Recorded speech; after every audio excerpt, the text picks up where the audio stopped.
अभी एक बड़ी खबर निकल के सामने आ रही है।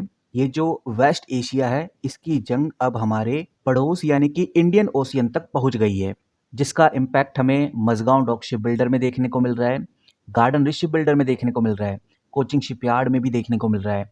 ओवरऑल इंडियन स्टॉक मार्केट में आज हमें पॉजिटिव माहौल देखने को मिला है, क्योंकि एक हल्का सा बाउंस बैक होगा मार्केट ऑलरेडी काफी ज्यादा ओवरसोल्ड होने के बाद। और यहाँ पर अगर आप मझगांव डॉक शिप बिल्डर को देखेंगे तो आज 4 से 5% ये कंपनी भागती हुई नजर आई है। अभी क्या वो बड़ी खबर निकल के सामने आ रही है जिसको हमें ध्यान रखकर चलना है, क्योंकि अब इन खबरों से ही आगे पता चलेगा कि इन कंपनीज में क्या होने वाला है, कौन सी वो बातें हैं जो अब हमें ध्यान रखकर चलनी है। यहाँ पर आप देखिए, मैंने एनडीटीवी वर्ल्ड का ये आर्टिकल खोला हुआ है। इस आर्टिकल में आपको टॉप हेडलाइन देखने को मिलेगी और यही हेडलाइन काफी इंपॉर्टेंट है। IRIS देना, आप ये समझिए, एक ईरानी वॉरशिप था जिसको यूएस नेवी के न्यूक्लियर सबमरीन ने डुबा दिया है या उड़ा दिया है, एक ही बात है। सबसे बड़ा कंसर्न ये है कि ये जो घटना है श्रीलंका के गैले कोस्ट से लगभग न्यूटिकल माइल दूर ही है। और देखने में आ रहा है कि इस अटैक के अंदर जो यूएस की सबमरीन है, इसने जो अटैक किया है, इसमें 87 सोल्जर्स की मौत हो गई। हालांकि श्रीलंका के जो नेवी टीम है उसने 32 लोगों को रेस्क्यू किया, लेकिन अभी भी 60 से ज्यादा लोग मिसिंग हैं। और सबसे इंपॉर्टेंट और सबसे कंसर्न वाली बात यह है कि ये वही शिप था, ये वही ईरानी शिप था जो अभी कुछ दिन पहले भारत के विशाखापट्टनम में MILAN 2026 international fleet review exercise खत्म करके वापस जा रहा था और रास्ते में ही यूएस के सबमरीन ने इस पर अटैक किया। और इसीलिए मल्टीपल मीडिया हाउस और न्यूज रिपोर्ट में एक बड़ी बात कही जा रही है। वर्ल्ड वॉर सेकेंड के बाद यूएस डिफेंस सेक्रेटरी का सीधा कहना है कि ये एक क्वाइट डेथ है। वर्ल्ड वॉर सेकेंड के बाद पहली बार ऐसा हुआ है कि यूएस सबमरीन ने इस तरह का एक्शन लिया है। वहीं गाइज, ये जो खबर है आप ये मान के चलिए कि श्रीलंका का ही मसला नहीं है, इसके अंदर इंडिया भी शामिल होने वाला है। इंडिया के लिए भी ये चिंता की बात है, क्योंकि अगर हमारे समुद्र में इस तरह की मिलिट्री एक्टिविटी होगी तो रीजनल सिक्योरिटी खतरे में पड़ जाएगी। कह सकते हैं कि इंडियन ओशियन आज के टाइम पे वॉर जोन बनता जा रहा है। जो रूट्स हैं, चाहे वो ऑयल और गैस के डिस्ट्रीब्यूशन वाले रूट्स हों, इनमें एक नेगेटिव असर पड़ेगा। और जो सबसे बड़ा इम्पैक्ट होगा वो मझगांव डॉक शिप बिल्डर जैसी कंपनी, कोचिंग शिपयार्ड जैसी कंपनीज में हमें देखने को मिलेगा। तो कह सकते हैं कि एक तरफ टेंशन से Mazagon Dock Ship Builder, Cochin Shipyard, Garden Ship Builder जैसी कंपनीज आपको बढ़ती हुई नजर आएंगी, दूसरी तरफ मार्केट हमें नेगेटिव की तरफ गिरता हुआ नजर आएगा। और आज जरूर आपको मार्केट थोड़ा बहुत पॉजिटिव नजर आएगा, लेकिन ये सिचुएशन इतनी ईजी नहीं है कि मार्केट एकदम ऊपर जाए, क्योंकि टेंशन अभी और ज्यादा बढ़ने वाली है। और आप अब बस यही समझिए कि यूएस ईरान वॉर अब इंडियन ओशियन तक पहुंच गया है। पहले ये सिर्फ गल्फ में था, लेकिन अब ये इंडियन ओशियन तक आ गया है। सबमरीन से अगर कोई वॉरशिप को सिंक किया गया है, जो कि बहुत रेयर इवेंट होता है, ये संकेत दे रहा है कि कुछ नई चीजें हो रही हैं जो पहले कभी नहीं हुई थी, जिसकी वजह से इंडियन स्टॉक मार्केट फिर से खतरे में आएगा। बाकी मैंने इधर Mazagon Dock Ship Builder, Garden Ship Builder और कोचिंग शिपयार्ड खोला हुआ है। मझगांव डॉक शिप बिल्डर को लेकर मल्टीपल खबरें हमें जल्द ही देखने को मिलेंगी।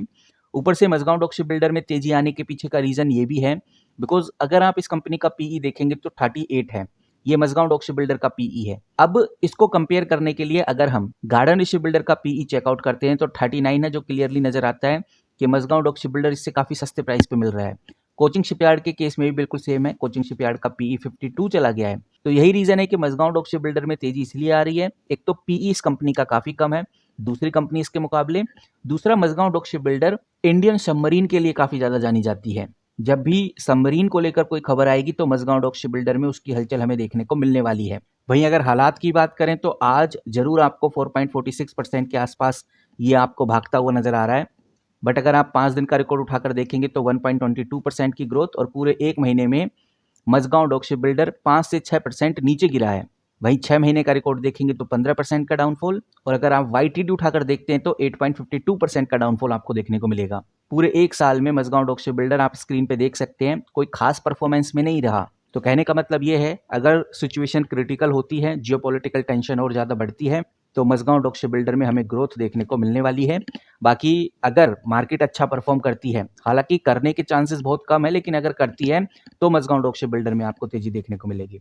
डिफेंस सेक्टर काफी क्रिटिकल सिचुएशन में है और मझगांव डॉक शिप बिल्डर का पीई मैं ऑलरेडी बता चुका हूँ 38 है। तो इससे आइडिया लगा सकते हैं कि कंपनी में अब आगे क्या होने वाला है। नाउ अगर हम बात करें गार्डन शिप बिल्डर की, तो गार्डन शिप बिल्डर 39 के पीई पे हमें देखने को मिलता है। और मार्केट में आज गार्डन ऋषि बिल्डर लगभग 1.66% की तेजी में है। यहाँ पर अगर आप 5 दिन का रिकॉर्ड उठाकर देखते हैं तो 3 से 3.5% का डाउनफॉल ही कंपनी ने कराया है। तो आज जो ग्रोथ हो रही है वो ओवरऑल मार्केट के पॉजिटिव सेंटीमेंट और न्यूज़ की वजह से है। लेकिन अगर कंपनी को रियल में देखा जाए तो कंपनी ने अभी कोई खास परफॉर्मेंस की नहीं है। पूरे 1 महीने से कंपनी 3 से 3.5% नीचे ही चल रही है और 6 महीने में 2.5% तक नीचे जा चुकी है। तो इस वजह से गार्डन ऋषि बिल्डर में जो तेजी आनी चाहिए थी वो तेजी अभी आई नहीं है। बट हाँ, ये हम कह सकते हैं कि अब उम्मीद गार्डन ऋषि बिल्डर में जगती हुई नजर आ रही है। वहीं सेम सिनेरियो कोचिंग शिपयार्ड का है। कोचिंग शिपयार्ड को अगर आप देखेंगे तो आज इसके अंदर लगभग 2% की तेजी आपको देखने को मिलेगी।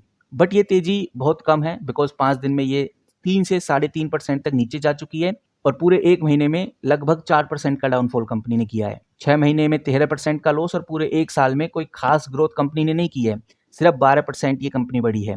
तो कहने का मतलब ये है कि ओवरऑल तीनों ही कंपनी डाउन चल रही हैं पूरे 1 साल से। लेकिन अब जो माहौल बना हुआ है, जियोपॉलिटिकल जो टेंशन बनी हुई है, इससे कंपनी बाउंस बैक कर सकती हैं और इसी बाउंस बैक का हमें ध्यान रखना है कि कब वो सही टाइम है जब ये कंपनी फिर से बाउंस बैक करेंगी। तो ये टाइम आएगा गाइज जब इंडियन ओशियन पे किसी तरह की प्रॉब्लम आएगी।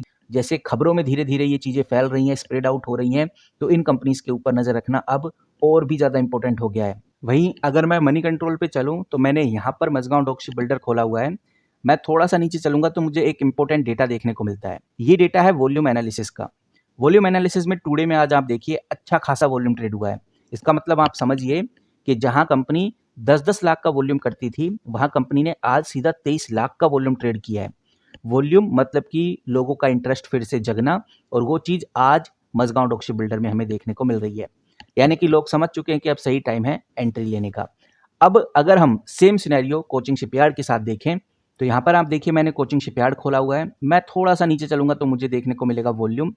कोचिंग शिपयार्ड में कोई खास बदलाव नहीं हुआ है। आप देखेंगे तो आपको नजर आएगा कि कल 10 लाख का वॉल्यूम ट्रेड हुआ था और आज वॉल्यूम सिर्फ 5 लाख पे ही है। तो जो बदलाव मजगांव डॉक शिप बिल्डर दिखा रही है वो बदलाव कोचिंग शिपयार्ड में देखने को नहीं मिलता। तो कहने का मतलब ये है कि हर न्यूज़ का जो इम्पैक्ट है किसी एक पर्टिकुलर जो कंपनी है उस पर ज़्यादा पड़ता है, ओवरऑल पूरे सेक्टर पे ना पड़कर। और यही चीज़ अगर हम गार्डन ऋषि बिल्डर में देखें तो गार्डन ऋषि बिल्डर ये आप स्क्रीन पे देख सकते हैं। थोड़ा सा नीचे चलूंगा तो मुझे देखने को मिलेगा कि गार्डन ऋषि बिल्डर का जो वॉल्यूम है वो नॉर्मल है बिकॉज कल इस कंपनी ने 7 लाख का वॉल्यूम ट्रेड किया था और आज इस कंपनी ने सिर्फ 6 लाख का ही वॉल्यूम ट्रेड किया है। तो इसीलिए गाइस गार्डन शिप बिल्डर और कोचिंग शिपयार्ड में कोई खास बदलाव देखने को नहीं मिला, जो बदलाव हमें मजगांव डॉक शिप बिल्डर में देखने को मिल रहा है। अब देखते हैं कि भाई आगे हमें क्या पिक्चर देखने को मिलती है। कंपनी के क्वार्टरली रिजल्ट्स भी अब आने वाले हैं, तो इन क्वार्टरली रिजल्ट्स में भी बड़े बदलाव हमें देखने को मिल सकते हैं। फिलहाल इस वीडियो में इतना ही। जैसे कोई बड़ी खबर, बड़ी न्यूज़ आएगी तो सबसे पहले आपके साथ शेयर करूंगा। जाते जाते मैं आपके साथ एक बात जरूर शेयर करूंगा कि हमारा जो व्हाट्सएप ग्रुप है, जिसका लिंक आपको इस वीडियो के डिस्क्रिप्शन में और फर्स्ट कमेंट बॉक्स में मिल जाएगा, ये ग्रुप आपको सबसे पहले न्यूज़ प्रोवाइड करता है। सबसे पहले यानी कि जैसे ही मार्केट में न्यूज़ आती है उसके विद इन 1 मिनट के अंदर अंदर हम आपको वो न्यूज़ प्रोवाइड कर देते हैं, वो भी बिल्कुल शॉर्ट में, ताकि आपको पूरा आर्टिकल रीड करने की जरूरत ना पड़े। आप बस छोटी सी क्विक न्यूज़ से क्लियर हो जाए कि अब क्या होगा, अब क्या इम्पैक्ट पड़ेगा इस खबर का। तो अगर आप ज्वाइन करना चाहते हैं उस व्हाट्सएप ग्रुप को तो नीचे दिए गए कमेंट बॉक्स में आप क्लिक करके हमारे उस व्हाट्सएप ग्रुप को ज्वाइन कर सकते हैं। इस वीडियो में इतना ही गाइस, मिलते हैं किसी नई वीडियो के साथ, तब तक के लिए take care and good bye.